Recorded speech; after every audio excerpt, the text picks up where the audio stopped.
చెప్పనా అయితే hi friends, ఈరోజు మనం కాజు బిస్కెట్స్ చేసుకుందాం.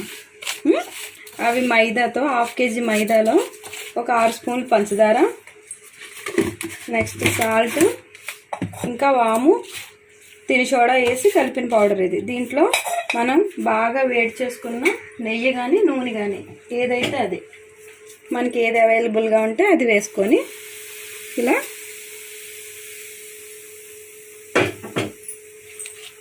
కలుపుకోవాలి. ఈ నూనె వేయడం వల్ల బిస్కెట్స్ పొంగుతాయి. నెక్స్ట్ మనకి మెత్తగా కాకుండా క్రంచీగా వస్తాయి.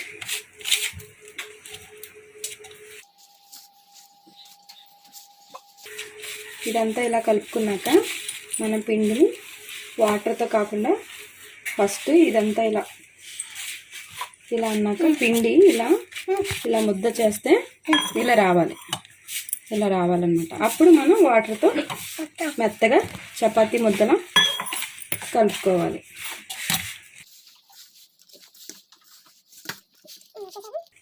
ఇలా రావాలి, ఇలా వస్తే పర్ఫెక్ట్గా వచ్చినట్టు అన్నమాట. ఇప్పుడు దీన్ని వాటర్ వేసుకొని కొంచెం కొంచెంగా వేసుకోవాలి, ఎందుకంటే పంచదార వేసాం కదా, కాకపోతే ఒకసారి పేస్ట్లో అయిపోద్ది అన్నమాట. హలో ఫ్రెండ్స్, ఈ బిస్కెట్స్ చేస్తుంది కూడా మా వదినేనండి. వాయిస్ కూడా తనే ఇస్తున్నారు అనమాట. మీరే ఇవ్వండి వదిన వాయిస్ అన్నాను, తనే ఇస్తున్నారు. తెలుస్తుంది కదా మీకు వాయిస్ డిఫరెన్స్ అనేది. తను చేస్తూనే వాయిస్ ఇస్తున్నారనమాట. తను బిస్కెట్స్ చేస్తానన్నారు. ఇంటికి వచ్చినప్పుడు చేయండి వదిన, వాయిస్ కూడా మీరు ఇవ్వండి అన్నాను.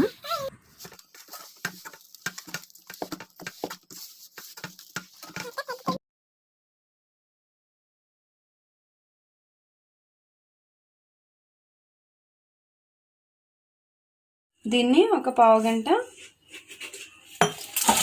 గట్టిగా మూత పెట్టేసి పక్కన పెట్టేయాలి. ఈలోపు మనం ఆయిల్ వేడి చేసుకోవాలి స్టవ్ మీద, డీప్ ఫ్రైకి సరిపడా ఆయిల్. తర్వాత మళ్ళీ చేద్దాం ఆయిల్, ఓకేనా. కొంచెం నిమిషాల తర్వాత ఆ ముద్దను మనం చపాతీ ముద్దలా ఇలా రౌండ్గా కాస్త మందంగా దలసరిగా ఇలా ఒత్తుకొని,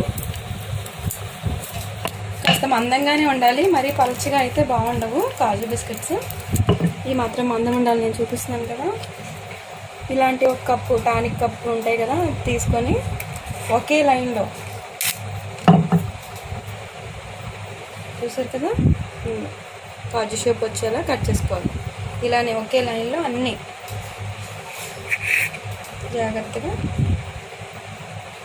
మందం చూసారు కదా, ఇది ఈ మాత్రం మందం ఉండాలన్నమాట. ఇలా కట్ చేసుకోవాలి ప్రతి ఒక్క.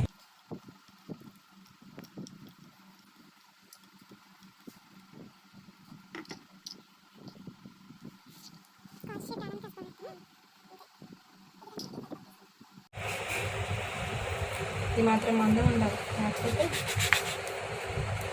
ఆయిల్ బాగా హీట్ అయిన తర్వాత మనం ఇందులో అన్ని కాజు బిస్కెట్స్ పెట్టుకున్నాం కదా, వీటిలన్నిటిని ఆయిల్లో వేసుకోవాలి. ఆయిల్లో వేయగానే విడిపోతాయండి. బాగా బ్రౌన్ కలర్ వచ్చేంత వరకు ఫ్రై చేసుకోవాలన్నమాట.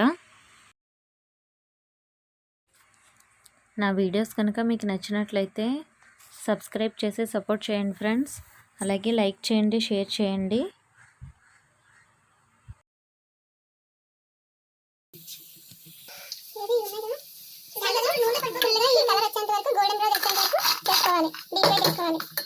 చూపిస్తాను చూడండి, ఇంకైనా లేకపోతే గోల్డెన్ బ్రౌన్ రాకపోతే మెత్తగా అయిపోతాయి.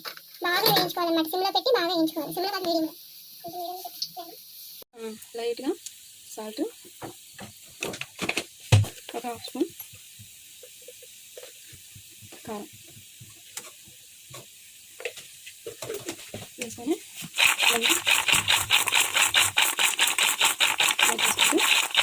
కొద్ది సాల్ట్ కారం వేసుకొని కలుపుకొని మొత్తం అన్నిటికి పట్టేలా కలిపేసుకుంటే కాజు బిస్కెట్స్ రెడీ అయిపోయినట్టేనండి. పిల్లలు కూడా చాలా ఇష్టంగా తింటారు. ఒకటి తీసి